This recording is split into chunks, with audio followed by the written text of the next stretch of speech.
When I grew up, during Christmas season, my mother would always get mistletoe and hang it up in the house. And by tradition, you'd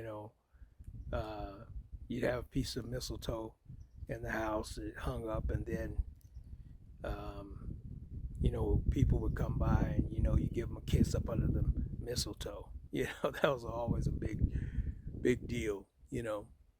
Um, During the holidays.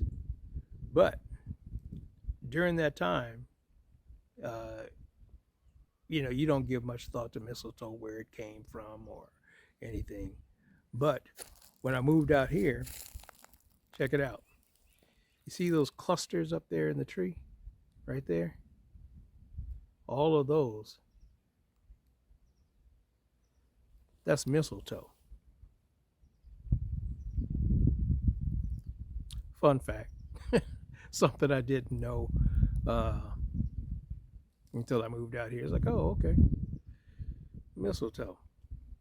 And it's actually a fungus, I think, some kind of fungus or whatever.